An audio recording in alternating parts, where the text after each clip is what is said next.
नेहा कक्कड़ पर इस बार सिर्फ ट्रोलर्स ही नहीं बल्कि बॉलीवुड के दबंग सलमान खान तक भड़कते नजर आए हैं।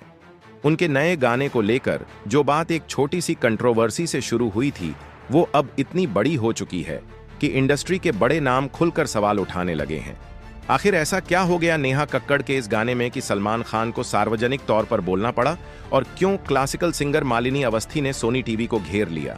आज हम आपको पूरी कहानी बताएंगे, उन फैक्ट्स के साथ जो शायद आपको नहीं पता होंगे। इसलिए वीडियो को लास्ट तक देखिएगा, क्योंकि अंत में जो खुलासा होगा उसे सुनकर आप पक्का दंग रह जाएंगे। नेहा कक्कड़ का नाम सुनते ही दिमाग में एक एनर्जेटिक सिंगर की छवि आती है, जो हर पार्टी और आरती की जान होती है। उनकी आवाज में एक अलग ही जादू है। लेकिन पिछले कुछ सालों में नेहा की इमेज में बड़ा बदलाव आया है, और यही बदलाव अब लोगों को खटकने लगा है। दरअसल नेहा कक्कड़ ने हाल ही में अपना नया गाना रिलीज किया है, जिसका नाम कैंडी शॉक है, जिसे लोग लॉलीपॉप सॉन्ग भी कह रहे हैं। इस गाने को नेहा ने अपने भाई टोनी कक्कड़ के साथ मिलकर गाया है। मामला सिर्फ गाने तक सीमित नहीं रहा, बल्कि उसमें दिखाए गए डांस स्टेप्स को लेकर बवाल मच गया। जैसे ही गाना रिलीज हुआ, सोशल मीडिया पर तूफान आ गया। एक्स यानी ट्विटर से लेकर इंस्टाग्राम तक हर जगह नेहा कक्कड़ को जमकर ट्रोल किया जाने लगा। लोगों का कहना था कि ये डांस स्टेप्स बेहद अश्लील हैं और भारतीय संस्कृति के बिल्कुल खिलाफ हैं। एक यूजर ने लिखा कि नेहा कक्कड़ का संघर्ष काबिले तारीफ है, लेकिन लॉलीपॉप जैसे गाने और स्टेप्स भारतीय संस्कारों के अनुरूप नहीं हैं। लोकप्रियता के साथ जिम्मेदारी भी होनी चाहिए, खासकर तब जब बच्चे इन्हें देख रहे हों। वहीं एक और यूजर ने कड़े शब्दों में लिखा कि नेहा ने अपना करियर भजन गाने से शुरू किया था, लेकिन आज वो अश्लीलता की हद पार करती नजर आ रही हैं। यह कमेंट इसलिए वायरल हुआ क्योंकि इसमें नेहा के पूरे करियर ग्राफ पर सवाल खड़े किए गए थे। यह सच है कि नेहा कक्कड़ ने अपने करियर की शुरुआत भजन गायिका के तौर पर की थी। उन्होंने हनुमान चालीसा और माता के भजन गाए, और साल 2006 में इंडियन आइडल की कंटेस्टेंट भी रहीं। शुरुआत में उनकी इमेज एक साफ सुथरी सिंगर की थी, लेकिन बॉलीवुड में एंट्री के बाद चीजें धीरे धीरे बदलने लगीं। कॉकटेल का सेकंड हैंड जवानी उनकी पहली बड़ी हिट साबित हुआ। इसके बाद Yaariyan, queen, Kapoor and sons और कई सुपरहिट गाने आए। असल बदलाव 2018 के बाद देखने को मिला, जब नेहा ने रीमेक सॉन्ग्स और आइटम नंबर करना शुरू किया।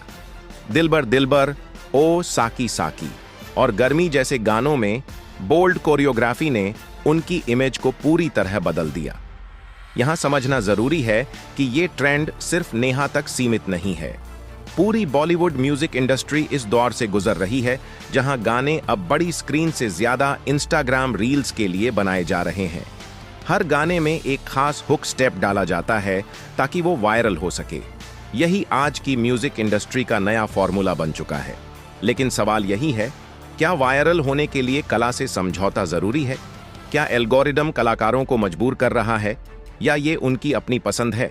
और यहीं से इस मामले को नया मोड़ मिला जब बॉलीवुड के दबंग सलमान खान ने इस पर अपनी राय रखी। हाल ही में एक इवेंट के दौरान जब सलमान से म्यूजिक इंडस्ट्री में आ रहे बदलावों पर सवाल किया गया, तो उन्होंने बिना घुमाए फिराए साफ शब्दों में कहा कि आजकल के गानों का कंटेंट गलत दिशा में जा रहा है। सलमान खान ने कहा कि उनके दौर में भी रोमांटिक और बोल्ड गाने होते थे, लेकिन एक मर्यादा और सीमा होती थी जो आज के गानों में धीरे धीरे गायब होती जा रही है। हालांकि सलमान खान ने किसी का नाम सीधे तौर पर नहीं लिया, लेकिन उनके इशारे इतने साफ थे कि लोग खुद ही समझ गए कि बात किस तरफ जा रही है। उन्होंने साफ किया कि वह किस तरह के कंटेंट की बात कर रहे हैं। सलमान खान ने कहा कि म्यूजिक इंडस्ट्री को यह सोचना चाहिए कि वह आखिर युवा पीढ़ी को क्या संदेश दे रही है। आज के बच्चे और यंग ऑडियंस इन गानों को देखते हैं, उनकी नकल करते हैं और सोशल मीडिया पर वायरल होने की कोशिश करते हैं। ऐसे में बड़े आर्टिस्ट्स की जिम्मेदारी और भी बढ़ जाती है। सलमान खान के इस बयान के बाद सोशल मीडिया पर एक नई बहस छिड़ गई।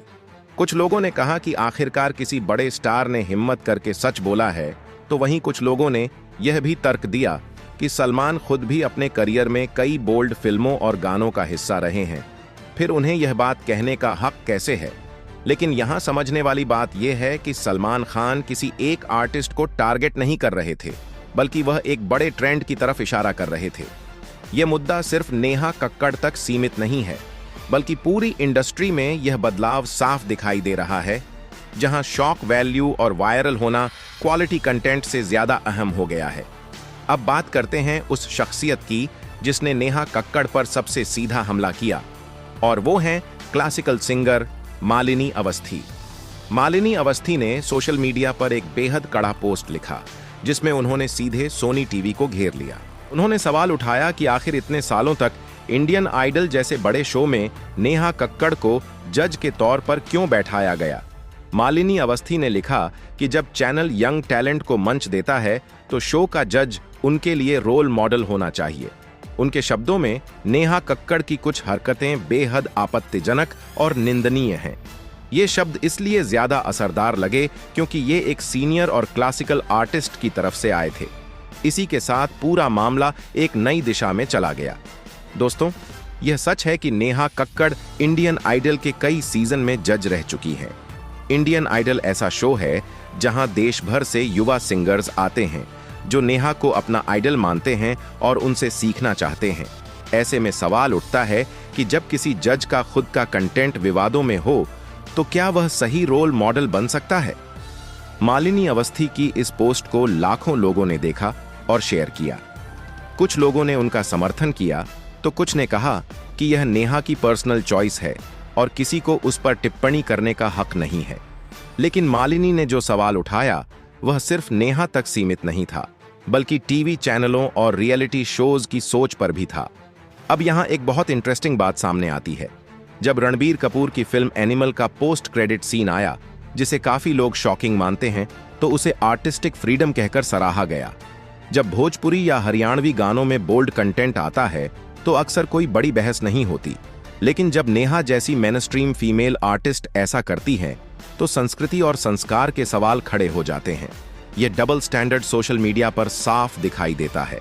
हर दिन सोशल मीडिया पर इंटीमेट वीडियोस वायरल होते हैं, लोग उन्हें देखते हैं, शेयर करते हैं, और जो मना करता है उसे ही ट्रोल किया जाता है। लेकिन जब कोई आर्टिस्ट अपने म्यूजिक वीडियो में बोल्डनेस दिखाता है तो वही लोग नैतिकता की बातें करने लगते हैं।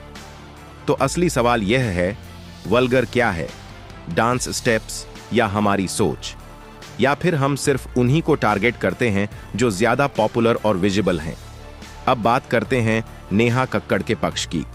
हालांकि उन्होंने इस कंट्रोवर्सी पर सीधे कोई बयान नहीं दिया, लेकिन पुराने इंटरव्यू में नेहा कई बार कह चुकी हैं कि वह सिर्फ लोगों को एंटरटेन करना चाहती हैं। उनका म्यूजिक पार्टी और सेलिब्रेशन के लिए है। नेहा का कहना रहा है कि अगर लोगों को उनका कंटेंट पसंद नहीं है तो वे उसे देखने के लिए मजबूर नहीं हैं।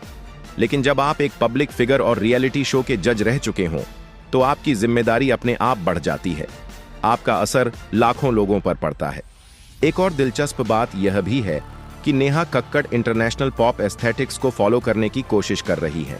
उनकी स्टाइलिंग और प्रेजेंटेशन वेस्टर्न पॉप से इंस्पायर्ड है, लेकिन कई लोगों को यह एक सस्ती नकल लगती है जो कागज पर क्यूट और बोल्ड दिखती है लेकिन स्क्रीन पर ओवरडन लगती है। सोशल मीडिया पर एक यूजर ने लिखा कि जब कोई आर्टिस्ट धीरे धीरे अपनी रेलेवेंस खोने लगता है तो वह जबरदस्ती के हुक स्टेप्स, लिरिक्स और शॉक वैल्यू का सहारा लेने लगता है। यह बात आज की अटेंशन इकोनॉमी में काफी हद तक सही भी लगती है, लेकिन सवाल फिर वही है, क्या यह सिस्टम की डिमांड है या आर्टिस्ट की खुद की चॉइस? क्या नेहा जैसे कलाकारों को सरवाइव करने के लिए ऐसा करना पड़ता है या यह सिर्फ पॉपुलैरिटी की दौड़ है? हकीकत यह है कि नेहा अकेली नहीं है। आज पूरी म्यूजिक इंडस्ट्री वायरल होने की होड़ में लगी हुई है। हर सिंगर, हर प्रोड्यूसर और हर म्यूजिक लेबल चाहता है कि उसका कंटेंट ट्रेंडिंग में आए, और इसी चक्कर में कहीं ना कहीं क्वालिटी पीछे छूट रही है। आज गाने लंबे समय तक सुने जाने के लिए नहीं बनते। एक गाना आता है, रील्स कटती हैं, 2 हफ्ते ट्रेंड चलता है और फिर अगला गाना आ जाता है। यही आज की म्यूजिक इंडस्ट्री का कड़वा सच है। आखिर में सवाल यही है कि हम किस दिशा में जा रहे हैं। क्या हम एंटरटेनमेंट के नाम पर अपनी कल्चरल वैल्यू से समझौता कर रहे हैं या फिर हम जरूरत से ज्यादा कंजर्वेटिव हो गए हैं? सच यह है कि दोनों पक्षों में दम है। आर्टिस्टिक फ्रीडम जरूरी है, लेकिन सोशल रिस्पॉन्सिबिलिटी भी उतनी ही जरूरी है। सलमान खान की बात भी पूरी तरह गलत नहीं थी कि बड़े आर्टिस्ट्स को अपनी जिम्मेदारी समझनी चाहिए। मालिनी अवस्थी का सवाल भी जायज था कि रियलिटी शो के जज का कंडक्ट सही होना चाहिए, लेकिन यह भी सच है कि हम खुद डबल स्टैंडर्ड रखते हैं। मेल आर्टिस्ट्स को बोल्ड कंटेंट पर सराहा जाता है, फीमेल आर्टिस्ट्स को ट्रोल किया जाता है। हम खुद वायरल कंटेंट देखते और शेयर करते हैं, लेकिन उसी तरह का कंटेंट बनाने वाले आर्टिस्ट्स को कोसते हैं। तो आखिर में फैसला हमारे हाथ में है। हम जैसा कंटेंट सपोर्ट करेंगे, इंडस्ट्री वैसा ही बनाएगी, क्योंकि आखिरकार ये डिमांड और सप्लाई का ही खेल है। दोस्तों, ये थी नेहा कक्कड़ के लॉलीपॉप गाने से जुड़ी पूरी कहानी। अगर आपको वीडियो पसंद आया हो तो लाइक करना मत भूलिए।